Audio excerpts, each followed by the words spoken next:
We'd like to introduce Richie Bell. He's part of our series of talking about Pelham in the days gone by. Richie, it's all yours. Talk about Pelham produce. Want me to talk about Pelham produce?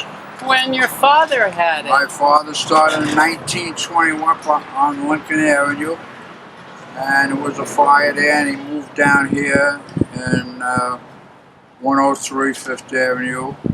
And in 1944, he bought the building next door, and we moved in there, and we've been there ever since. I guess we're the oldest store in Pelham now.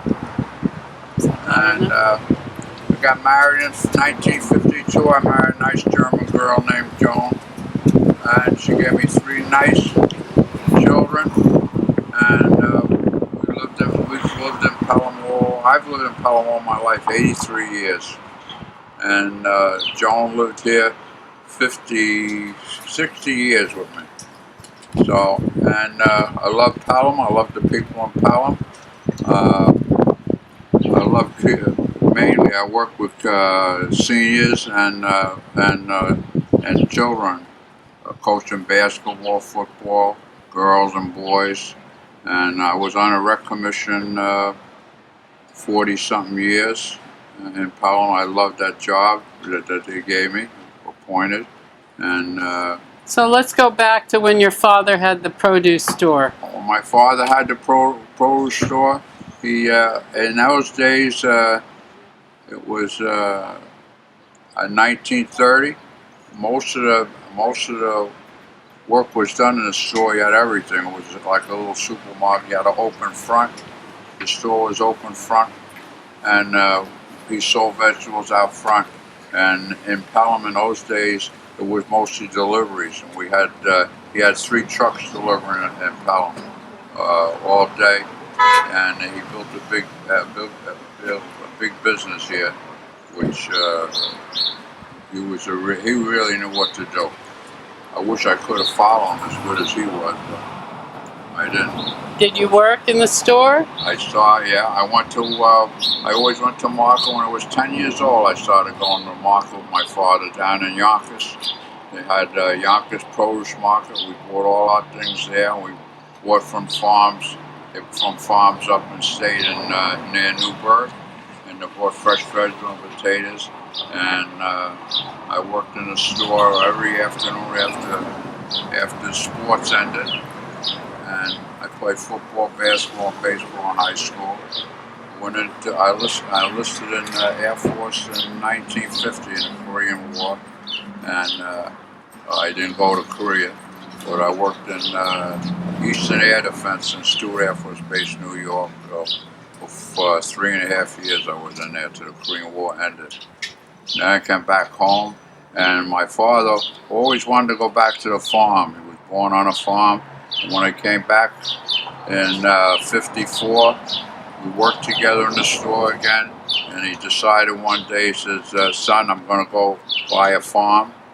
And in 56, he went to the country, and one day he bought a farm, a beautiful farm upstate in Kinderhook, New York.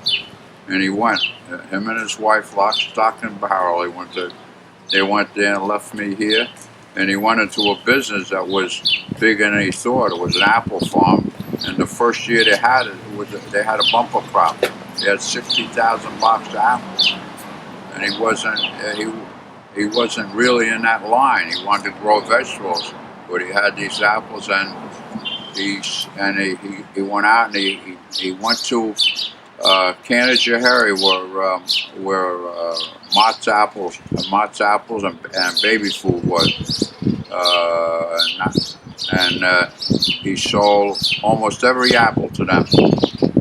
And then he started that business, and he kept going in it. And he wanted me to go to the farm, but I told him, Pop, I'd do anything, but I can't leave Pelham. I was in sports at the time. I loved the kids, and I loved everything. And I could see it was the only time he was disappointed. His face dropped to the ground. And so I went to see him, my family, my wife and I and kids, we went to see him every week. From 56 till he died in 90. and I sold a lot of merchandise down here. And You still have the farm. we got the farm, and we You have it now. yeah. And my son, he finally talked my son to going up there, John, and to watch him, because he was in his 80s, still working, but he wanted somebody. So John started just taking care of him, but he got interested in the farm, and behold, my father rented the farm to a man named Rosenthal, had a road stand and grew a lot of corn, and my son learned how to do that on the farm, and he took over, and he built the farm. It's beautiful. We had a tragedy last year. All our bonds burnt down, but we built them up, and we're going along. He has two big customers, one in Rhode Island. He's got 11 stores, and he's got the Chicos in Pelham with his stores, and he got a big company down in New York called Fresh Direct, and he sells, and he's tough job though. He works day and night. I tell him he's getting old, he's got to let up a little bit. So these apples next to you, are they from the farm? Anything I have out here is from the farm. I don't sell anything that I don't raise. In the summertime, of course, we got corn and tomatoes and squash, and we sell a lot of. We do sell a lot of merchandise here. And in the winter, we got apples and pears, and they're all from my farm. The main apple for me is macoons. We sell a lot of macoons in the store here. Now, the other thing is we have a liquor store next door too. Now we started for my son Richard 25 years ago, and he died 4 years ago of cancer. So my daughter and my wife are carrying on in the liquor store. So we run to the store now, and thanks to the people in Pelham. They're very nice. They do come and support and buy things, and we always appreciate that. Well, thank you, Richie. I appreciate it, Maggie, that you invited me. It's a privilege to be on this camera. Maggie does a good job. Thank you very much.